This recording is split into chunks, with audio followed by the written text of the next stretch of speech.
Hey, welcome. Back from Minnesota, back from a week of fishing.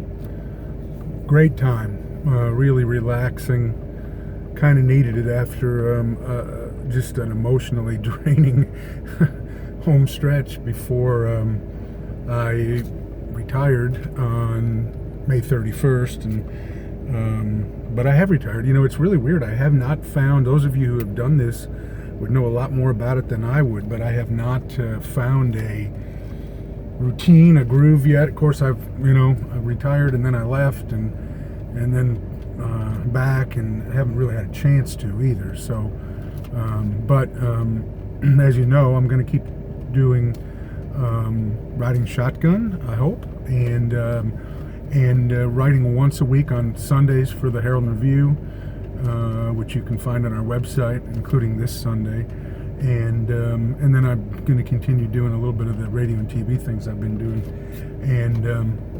But good to be back. And so yesterday, in the quest to stay somewhat informed, the Illini Club of Decatur had a function yesterday in which Rod Smith, the offensive coordinator, and Hardy Nickerson, the defensive coordinator of the Illini football teams, were here, and got out to see them and talk to both of them. I was really interested to talk to Rod because, let's face it, the quarterback situation is going to be the story.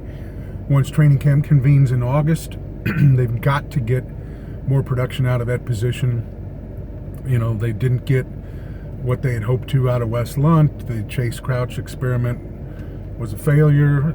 Jeff George Jr. didn't produce, and don't be faked out by the transfer to Michigan. He's going to be down on their depth chart, and I like that kid. He's a great kid. Wish him all the best in the world, but Michigan's not counting on him to, rescue their season. So, at any rate, but I asked him, how's this going to work? And I said, well, first of all, do you have everybody on deck? Well, there was a pause, and really, it turns out that he didn't want to talk about A.J. Bush, the transfer from Virginia Tech, but A.J. Bush is not on campus. I know that. And I don't know if A.J. Bush is going to be here or not. Now, I asked Rod, are you still hopeful that he will be here in August?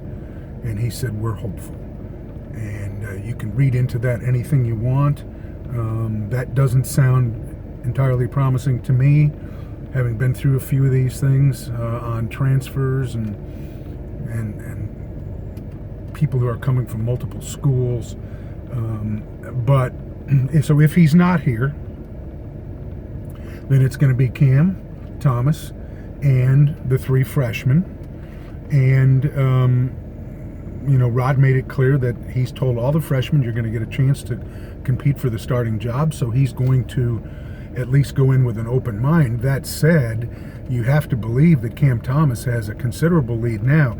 If A.J. Bush comes in, A.J. Bush has played college football. A.J. Bush has done more things. A.J. Bush is perhaps physically more mature as a fifth-year grad transfer. But Cam Thomas is the only one now of this group, if A.J. Bush is not included, who has played college football, who has quarterbacked for the University of Illinois, albeit a small sample size. He's still an unproven commodity, but that really makes that quarterback situation look kind of dicey to me. And Cam may be able to step up and really demonstrate some great progress. It was hard to tell in the spring because you're not allowed to touch the quarterback, and I completely understand that. You can't afford to get him or any other quarterback prospects hurt in the spring, and he was really the only one there. So, on the plus side, he got a lot of face time and one-on-one with Rod in this new offense. On the downside, you never know what a guy is as a quarterback until he's standing in there against a pass rush, and we didn't get to see really much of that. So that's going to be interesting. I'm kind of looking around here because we got some rain last night and we got some rain earlier. I haven't been back here in 2 weeks as I drive with a branch across. Man, we had a wicked wind last night and knocked down a bunch of the corn right here. You might see it as we go past. Just flattened it. Wow.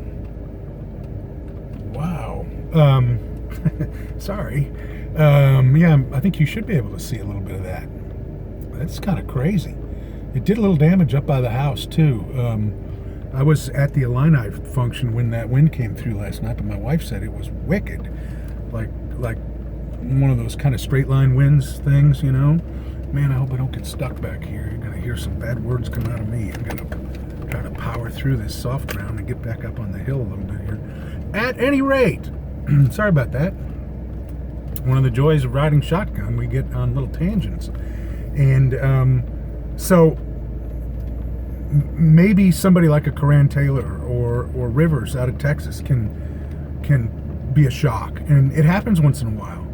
But I'm looking at it right now thinking this is Cam Taylor's job to lose.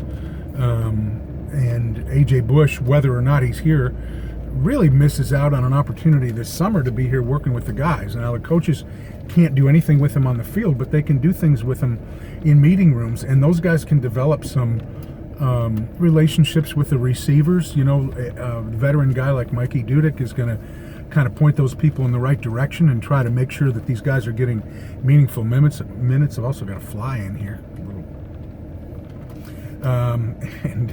So I asked him, you know, what's this process going to be like? How are you going to do it? And he says, I've told the guys we're going to go one play at a time, one day at a time, and try to evaluate. We're always looking for progress. Who is progressing?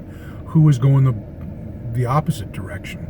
And so, you know, those of us who go over there, and I'm going to try to go over there a little bit because I just think it's going to be interesting to watch. And can one of these freshmen jump up and do that? It seems to me like that's going to be a lot to ask, but I'm going to try to keep an open mind, and you know, maybe one of them impresses. But we'll see as we move along through training camp, and you know, I think it'll start to come into focus relatively quickly.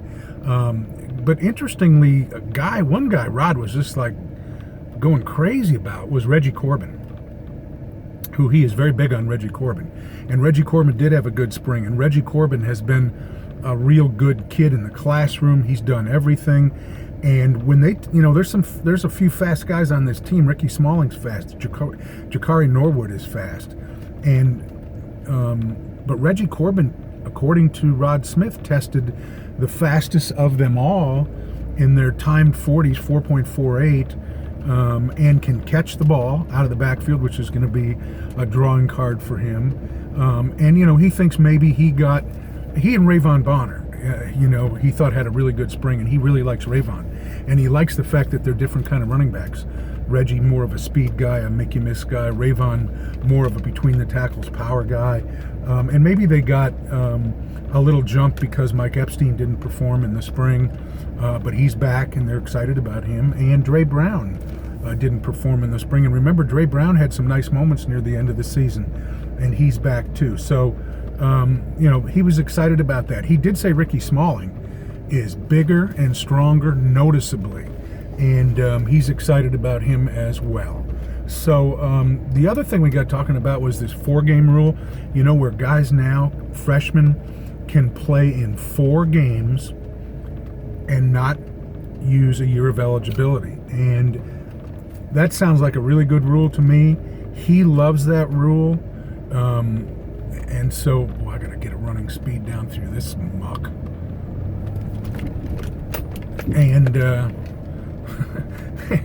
And, you know, if a kid is, as long as a kid is physically able to play college football, and once in a while you'll see a guy who they just determine really needs the full year of redshirting and weight training and body changing and all that stuff. But if a kid is physically able to play college football, what an opportunity to get him in there. And if your team is a little thin in numbers and has some injuries, what a great thing to be able to put a kid in for a couple of games and not burn a whole year of eligibility. I mean, to me, it's a player-friendly rule. It is a team-friendly rule as well, but I think that's a pretty good deal.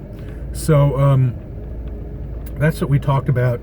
And then in basketball, you know, the other kid who's not here is Samba Kane, and that's disappointing as well. But once again, you've got a kid who's a multiple school kid, a kid from a foreign country. It becomes more difficult to piece together transcripts and establish admissions. And but at least in this case, the people I've talked to sound much more confident about his ability to be here and ready to go in August. And so I hope that's the case, because he is such a critical guy. They're so thin on the front line. Still not convinced the roster's done, by the way. We'll see, but I think they're still prowling for, a possibility there. So anyhow, that's it right now. And I didn't make a turnaround to go back because that waterway that I turn around in was wet, and I didn't want you all laughing at me as I stuck it in the muck and went and said a lot of bad things. So I'm driving across my neighbor's yard, which they don't mind. I just go across the edge, and then I'll turn up the road over here and head back around to get back to the house. But good to be back. Thank you very much. Had a good time. I should get a picture of the fish my wife caught. My wife caught the best fish of the week. It was a northern pike, and you're not up there really to fish for northerns, but you're up there to fish for walleyes. But her northern was really nice, 37 inches. That's a nice northern, and a lot of fun to watch her catch it. That was a thrill, and a lot of fun to get it in the net and hoist it around. And we got a couple pretty good pictures. So yeah, I can figure out a way to do that. Maybe I can just get them on Twitter or something. Anyhow, thank you guys. Appreciate it. Be back next week. Probably back to Tuesdays. I postponed it a day in order to bring you some fresh stuff from what Rod and Hardy had to say last night. Hardy's just, nothing breakthrough from Hardy, but excited about the depth that he feels like they're going to have on the defensive line, and is hoping that they can start to put the kind of pressure on people, get him in obvious passing downs, put pressure on him, and maybe create some more turnovers. So we'll talk about some more football and basketball stuff. We've got about, what have we got? Less than maybe 6 weeks until the start of training camp. That's not that long. It'll be here before you know it.